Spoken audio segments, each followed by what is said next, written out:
I collect textbooks. I've got them from other countries, and every time I go, I've been to 26 countries, I look in their textbooks, they still teach the same things. This is a universal problem, or at least a worldwide problem. They're teaching the kids the horse used to have 4 toes, and it slowly evolved into a one-toed horse. This whole story was made up in 1874. Let's review a couple of dates here. Back in 1859, Darwin's book was written. 1859. Darwin predicted, "We will find evidence for my theory." The theory, of course, says that all life forms have a common ancestor.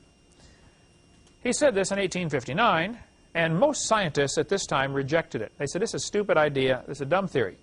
A few preachers, liberal preachers, who at the same time, there was quite a bit of discussion going on about the accuracy of the Bible, and especially in Germany, they were called the higher critics. They were saying, oh, the Bible can't be true because, you know, we know the earth is millions of years old. And so they're really attacking the Bible on all sides during the mid-1800s. The higher critics were. So Darwin's book came out and said, all life forms have a common ancestor.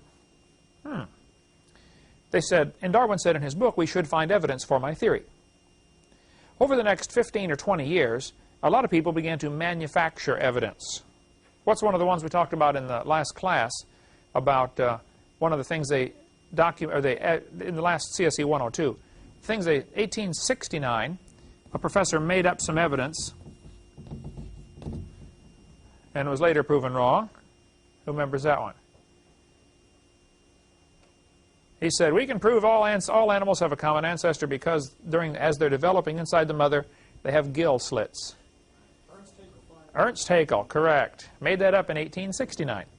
1874, it was proven wrong. Still in textbooks today, used in our county. All over the world, they're still using this, even though it's been proven wrong since 126 years ago. 1874 also, a guy named Othniel Marsh. What a first name, huh? Is that a Bible name? N-I-E-L. Othniel C. Marsh. He was a fossil hunter, I believe. He made money hunting dinosaur fossils and stuff like that and digging them out and setting them up in museums. They would buy them off him. Othniel Marsh picked animal skeletons that he had found, or that other people had found, picked them from all over the world, and put them together in a series for, I believe it was for Harvard, and they still have it on display at Peabody Museum. I believe that's the one that got his original one. But he found a little bitty animal about the size of a fox, and then he found a slightly bigger animal, and a bigger one, and a bigger one, all the way up to a horse. He arranged them in this order you see in your textbooks, from the Hyracotherum up through the different kinds of horse-like animals, up to the modern horse called Equus. He put the animals in this order, never did find them in that order. It's like finding an animal here, an animal on some other continent, and saying, wow, this one evolved into this one. Did not find them in that order, did not even find them in the same place. He just arbitrarily arranged this order out of his imagination. That is still being taught in textbooks today as evidence for evolution. What he did not tell the folks, and I think they should have, is that this is not scientific, this is just pure theoretical, that we have this belief.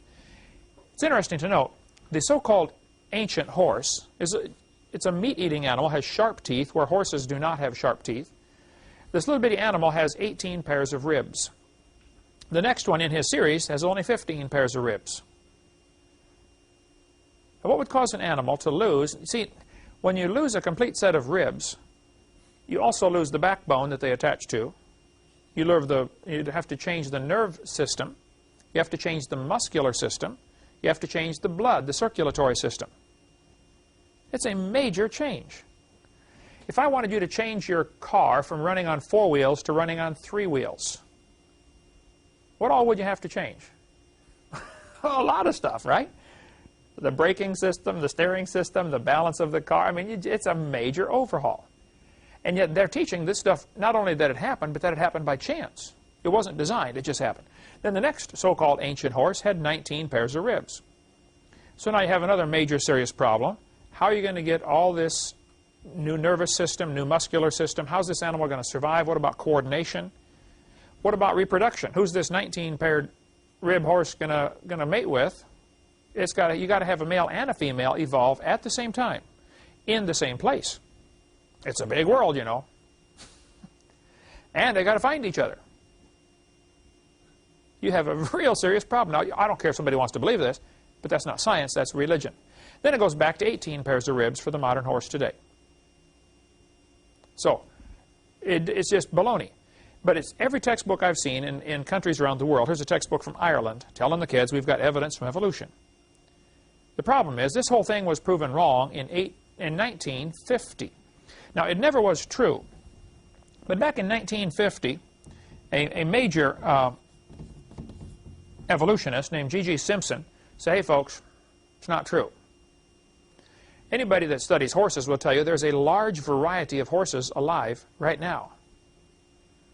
And the horse and the zebra and the mule can all be interbred. A lady just wrote me a letter and sent me a bunch of pictures of her Zorse. She says, I have a zebra stallion, and I have a zebra mare, and I have a mule stallion and a mule mare, and I have horses. And she said, I crossbreed all of them every which way. She said, I got pictures about that. She said, if the male is the zebra, then it's called a Zorse. If the male is the horse and the female is a zebra, then they got another name for it or something like that. They cross ponies and zebras and get a Zioni. There's several websites about this competition. Who can produce the best Zioni and who can produce the best Zorse and all this kind of stuff. Back in this biology textbook, they said the other examples, including the much repeated gradual evolution of the modern horse, has not held up under close examination. What are they saying here? In other words, it's not true.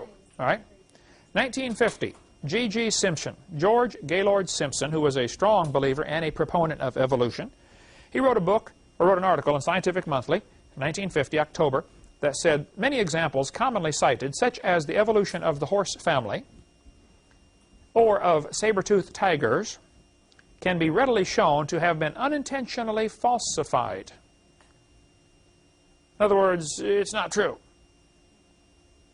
It was falsified. It's been proven to be incorrect. So here's the problems with the horse evolution. This would be a good quiz question. How do we know this is, or what's the problems with this teaching? It was made up by Othniel Marsh in 1874 from fossils scattered all over the world. Now, if you were going to take this to a court of law and say, I have proof for evolution because of this horse series, any freshman law student would say, Your Honor, he didn't even find these in the same place. He certainly didn't find them in the same order. And even finding fossils in order doesn't prove anything. See, the whole problem is evolution does not have to be proven in a court of law. It only has to be made believable for the students to fall for it. And they do by the millions. Okay? Russian scientists found modern horses in layers lower than the so-called ancient horse. Now, here's how evolution is supposed to work. They say we've got these different layers of rock, and each one is a different age, and it all means something. Now, we covered earlier in seminar part CSE 102, those layers don't mean anything. They're not different ages. But you use a typical textbook, have a cross-section showing the different layers of the earth, and they'll say this one is real old down here, and this one is the newest one on top. So, according to the theory, you should find modern horses up here, ancient horses down here, and it all sounds really good, but they don't find them in that order. They find what they call a so-called ancient horse, the Hyracotherum. Let's put an H right here for Hyracotherum, or for horse. Then they find a modern horse under it. It wouldn't be directly under it, but it would be in the layer of rock that is under it, maybe someplace else. Okay? Obviously, buried in that same layer, though. So if modern horses are already on the scene before the ancient horse is around, how can this be the ancestor of this? It can't be true, and it just can't be. The little Hyracotherum is not even a horse. It's just exactly like the hyrax, little rock badger, I believe, that's still running around today in the country of Turkey and in East Africa. So if they're still alive, then it's certainly not the ancestor. You couldn't prove any evolution from the little bitty Hyracotherum. Fourthly, the number of ribs are different, the number of toes are different, and the teeth are very different. The little Hyracotherum has sharp-pointed teeth. The horse today has a flat chewing tooth for grinding, grasses. That's what it eats. They're not related to each other. Fifthly, down in South America, when they find the fossils, the three-toed horses are on top, the one-toed horses are on the bottom. Absolutely reverse order from what is predicted by the theory. Now, the way theories are supposed to work, you create a theory, you look for evidence. If you find evidence that says, hey, this theory is wrong, well, then you throw the theory away and you get a new one. And that happens all through science except when it comes to evolution. Because this theory is foundational for many other things, like a new world order coming soon to a city near you. Okay? They are never found in the order presented. Three-toed and one-toed horses are found side by side in the same strata. How can one be the ancestor to the other? Now, the evolutionist will say to this one, they'll say, well, that's because the three-toed were gradually being phased out, and the one-toed, you know, are better, and they took over, but you just happened to find two in the same area during the time that they were being, you know, phased out. Well, I'm sorry. You can believe that if you want, but that's not science. Frank Sherwin, a good friend of mine, has at Institute for Creation Research, has a lot of information on the horse evolution if you want to get a hold of him.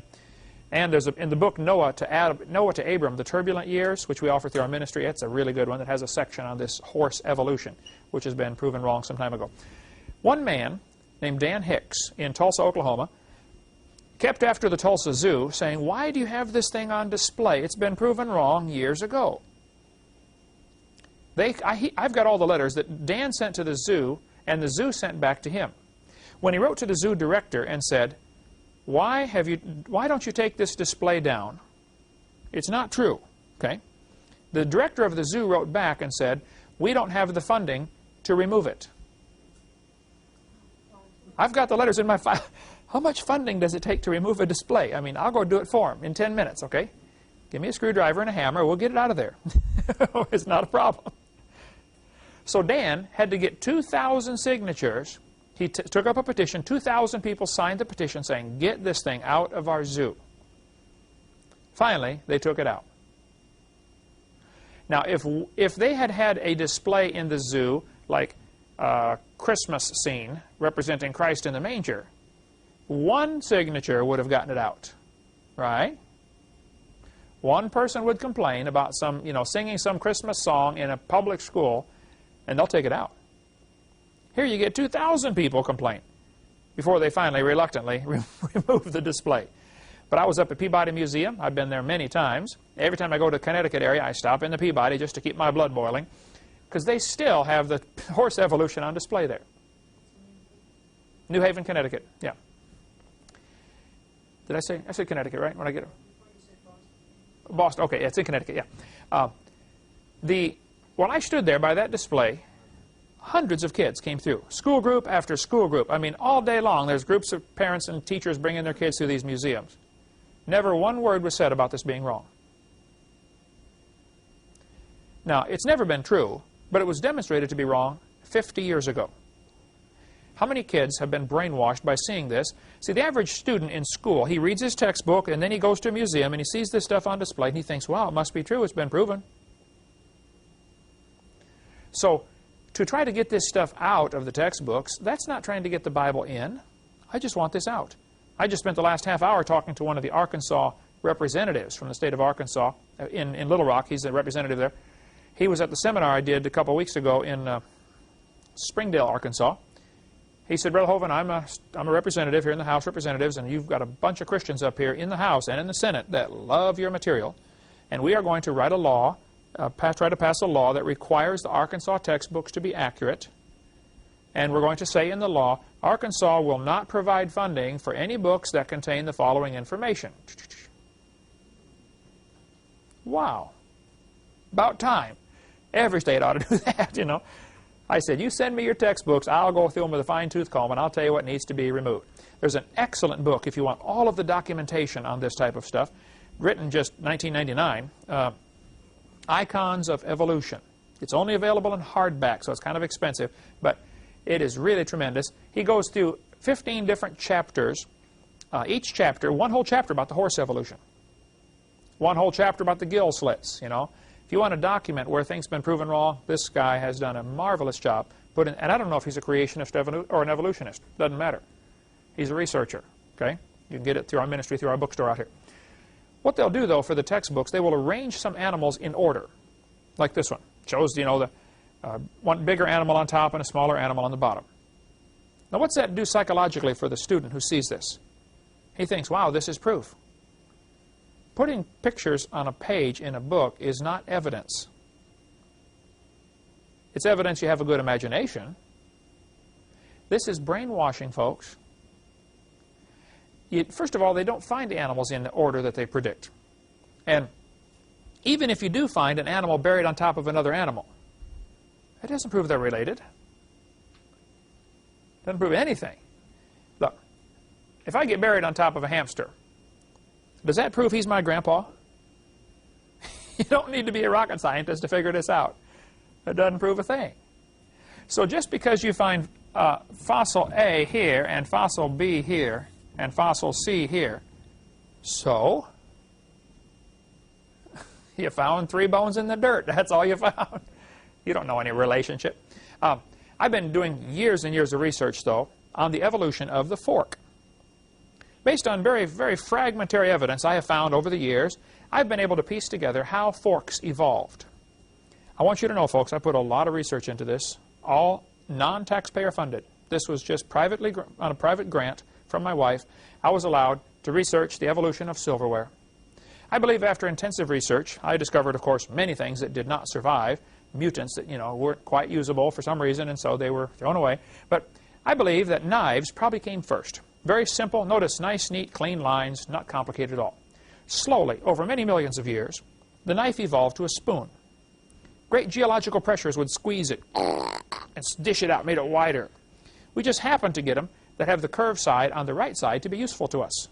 Can you imagine if spoons were all curved on the wrong side? You go to get your soup, it all falls off. Boy, it's a good thing evolution was so good to us, it made the curved side on the top instead of on the bottom. And then very slowly, over millions of years, the spoon got grooves cut in the end, probably by erosion. I'm not sure about that. Slowly, the grooves got deeper and longer and wider, and it went from a short tine fork to a long tine fork. While I was researching this, I began to quickly realize I have a missing link. See, right between the spoons and the forks, there's a serious missing link because spoons are rounded and have no grooves. Now, forks are squared and have grooves. That is 2 jumps. I don't think even punctuated equilibrium could do that. So I knew I had a missing link, but I just couldn't find it. Till one day I was flying to Connecticut to preach, and the stewardess walked down the aisle. Here we were 30,000 feet off the ground. Stewardess walks down the aisle and handed me the missing link. I don't think she knew what she had, but my trained scientific eye picked it up right away. I said, wow, I got it. The missing link. Later that day, the preacher said, hey, you want to go get some chicken for supper? I said, that'd be great, brother. We went to Popeye's Fried Chicken, and I found another missing link, folks. There they are, the missing links. So the evolution of silverware is nearly complete, which means I need to get a government grant now to renew my research and continue. About 30 or 40 million ought to do it. Eric, think we could finish up on this for 30 or 40 million? By the way, while I was doing research on this, people sent me stuff from all over the country, thinking they may have found, a link in this. There were some very obvious frauds. Somebody tried to pass off what is anybody should be able to tell. This is a fork head on a spoon handle. I didn't fall for it. I caught it right away. They glued them together, and they didn't get it past me. I just want you to know. So we do thorough research in this field. Arranging things in order doesn't prove a thing. If you arrange words in order, Alan Lawrence in the wheelchair, a good friend of ours here, Alan spent quite a bit of time putting words together to show how that you can turn a cat to a cot to a dot to a dog, changing one letter at a time. Does that prove the cat and the dog are closely related with only 2 intermediate species between them? No. Matter of fact, if you play around with this for a while, you can turn yourself into a fool before you know it. That's exactly what's happened to those who believe we all came from a rock, and Satan is laughing at them, and it's tragic. See, they're not the enemy, the devil's the enemy. And we've got to somehow learn to love the sinner and hate the sin, These guys who believe in evolution are not the enemy, they're the mission field. But as long as they're hurting other students, I think somebody ought to stand up to them and say, look, what you're doing is dangerous, it's wrong, you're destroying the faith of other students, knock it off. Okay?